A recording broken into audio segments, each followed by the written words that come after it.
చుక్కల భూమికి సంబంధించి వాళ్ళు ఏమంటున్నట్టే పట్ట ఏ విధంగా చేసుకోవాలి? ఇది కూడా అంటే ఈ మధ్య కాలంలో వచ్చిన సమస్య, మరీ ముఖ్యంగా 2012 తర్వాత ఉత్పన్నమైన సమస్య. ఇంతకుముందు మనం ఎప్పుడో చాలా కాలం కింద ఇది మాట్లాడుకున్న, కొన్ని సంవత్సరాల కింద చట్టం వచ్చినప్పుడు 2017లో చట్టం వచ్చింది ఈ చుక్కల భూముల సమస్యకి.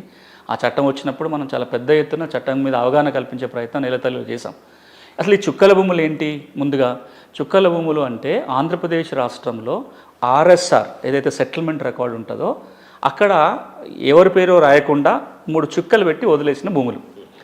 చుక్కలు పెట్టి వదిలేసారు కాబట్టి చుక్కల భూములు అని పేరు వచ్చింది. 2012 వరకు కూడా రాష్ట్ర ప్రభుత్వం చుక్కల భూములు అంటే ప్రభుత్వ భూములుగానే పరిగణించి కొంత భూమి ఇంకా ప్రభుత్వం చేతిలో ఉంది, కొంత భూమి కొన్ని సంస్థలకు అమ్మటమో డిపార్ట్మెంట్లకి ఎలినేట్ చేయటం చేసింది, కొంత భూమి లేని పేదవాళ్ళకి అసైన్మెంట్ కూడా జరిగిపోయింది, ఇంకొంత భూమి ప్రైవేట్ వ్యక్తుల చేతిలో ఉంది, వాళ్ళు పట్టా భూమిగా పరిగణిస్తూ అమ్మకాలు కొనుగోలు జరుగుతున్నాయి, కొంతమంది పాస్బుక్లు వచ్చినాయి, కొంతమందికి రాలేదు.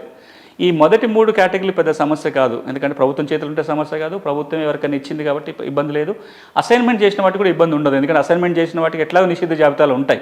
అది చుక్కల భూమి అయినా, గవర్నమెంట్ భూమి అయినా, భూదాన భూమి అయినా, ఏ భూమి అయినా అసైన్మెంట్ చేసిన వాళ్ళకి నిషేధ జాబితాలు ఉంటాయి కాబట్టి వాళ్ళకి సమస్య కాదు. ఎవరికి సమస్య అవుతుంది అంటే రికార్డులో చుక్కల భూమి అని ఉండి పట్టా భూములుగా పరిగణిస్తున్న వాళ్ళు ఎవరైతే ఉన్నారో అది ఇప్పుడు నిషేధ జాబితాలో చేరిపోయింది, వీళ్ళకి సమస్య వచ్చింది. ఈ సమస్య పరిష్కారం కోసమే 2017లో అప్పటి ప్రభుత్వం ఒక చట్టం తీసుకురావడం జరిగింది. ఆ చట్టం ఏం చెప్పింది? చుక్కల భూమి అయి ఉండి మీరు పట్టా భూమి అని చెప్పడానికి ఆధారాలు ఉంటే, 12 ఏళ్ళు మీ అనుభవంలో ఉండి మీ దగ్గర సాగుదారి కాలంలో పేరు కానీ లేకపోతే లింక్ డాక్యుమెంట్లు కానీ లేదా 1Bలో పేరు రావటం కానీ జరిగి ఉన్నట్లయితే మీరు దరఖాస్తు పెట్టుకోండి, మీరు తహసీల్దార్కి దరఖాస్తు చేయాలి, ఆర్డీఓ కమిటీ స్క్రూటినైజ్ చేస్తుంది, జిల్లా కమిటీ అప్రూవల్ ఇస్తుందని చెప్పారు. ఆ చట్టం అమల్లో ఇబ్బందులు ఉన్నప్పుడు కొంత సవరణలు కూడా తీసుకొచ్చి ఆర్డీఓ స్థాయిలోనే పరిష్కారానికి అవకాశం కల్పించారు, చాలా క్లారిఫికేషన్ ఇచ్చారు. కానీ ఈ రోజు కూడా చుక్కల భూముల సమస్య ఇంకా పూర్తిగా పరిష్కారం కాలేదు.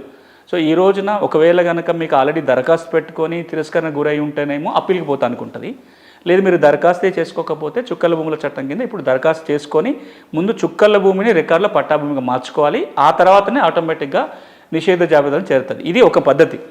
మీరు అయితేనేమో చుక్కల భూముల చట్టం కింద పోయి పరిష్కారం చేసుకోవచ్చు, లేదా ఎప్పుడైనా సరే సివిల్ కోర్టులో కేసు వేసుకొని ఆ భూమికి యజమాని మీరు అని కోర్టు ద్వారా కనుక ఉత్తర్వులు తెచ్చుకోగలిగితే కూడా రికార్డులో మార్చుకోవచ్చు.